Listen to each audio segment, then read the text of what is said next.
Bien, bonjour. Aujourd'hui, un point de presse pour demander au ministre Denis Lebel de rendre publique l'étude sur le péage commandée par Infrastructure Canada à Steer, Davies and Gleaves et demander aussi au ministre Poitier de se tenir debout devant le fédéral et d'exiger avec nous de la transparence de la part du gouvernement fédéral. Le péage au pont Champlain, c'est un enjeu avec des répercussions extrêmement importantes pour la Rive-Sud en termes de développement économique et pour Montréal. Le péage provoquerait une congestion monstre sur les autres ponts de la Rive-Sud. Ce serait un transfert de 30 000 voitures, soit plus que l'achalandage sur le pont Victoria actuellement, selon l'étude. Un impact catastrophique pour la Rive-Sud. La culture du secret du gouvernement fédéral est inacceptable. Cette étude qui a été payée par nos taxes et nos impôts doit être rendue publique. L'ensemble des maires et mairesses de la Rive-Sud, encore dernièrement, Caroline Saint-Hilaire de Longueuil et les maires de Montréal demandent qu'il n'y ait pas de péage sur le pont Champlain. Et cette étude confirme leur pire crainte sur l'impact de la congestion sur le développement économique. Le ministre Lebel doit rendre publique l'étude et le ministre Poitier doit agir dès maintenant auprès du ministre Lebel. Et ce qu'il a dit la semaine passée au sortir d'une commission parlementaire, je vais avoir quelque chose à dire, mais pas maintenant. C'est inacceptable comme comportement. Ce qu'on veut, c'est qu'il agisse maintenant et qu'il se tienne debout devant le fédéral.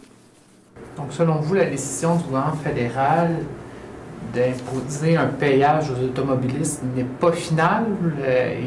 Le gouvernement du Québec a des recours encore aujourd'hui, selon vous? On va continuer à demander, on va continuer à faire de la pression pour qu'il n'y ait pas de péage. C'est inacceptable comme position de la part du gouvernement fédéral et nous allons continuer à dénoncer cette position-là qu'ils ont actuellement. Comment? Qu'est-ce que le gouvernement du Québec peut faire, le gouvernement Couillard peut faire pour faire en sorte qu'il n'y ait pas de péage sur le pont Champlain?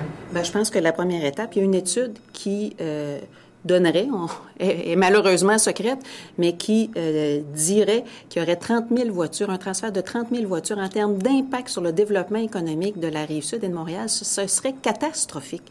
Donc, il faut que l'étude soit rendue publique. C'est un outil qu'on pourrait avoir. Il faut qu'on fasse pression et que le péage sur le pont Champlain devienne un enjeu à la prochaine élection fédérale. Donc, l'année prochaine, vous, votre formation politique serait prête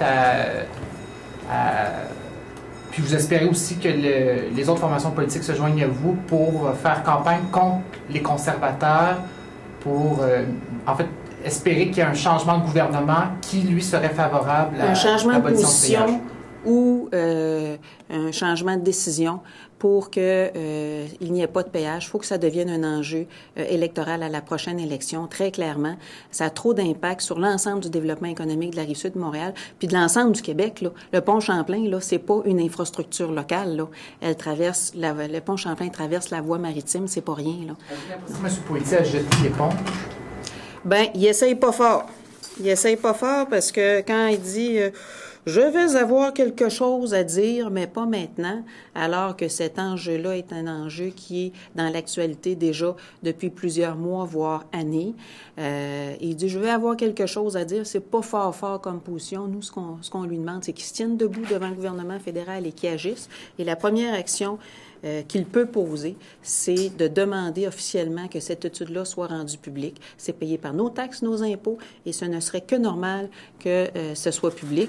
Eux, le Parti libéral du Québec, qui se targue de vouloir de la transparence, bien, qui la réclame également d'Ottawa.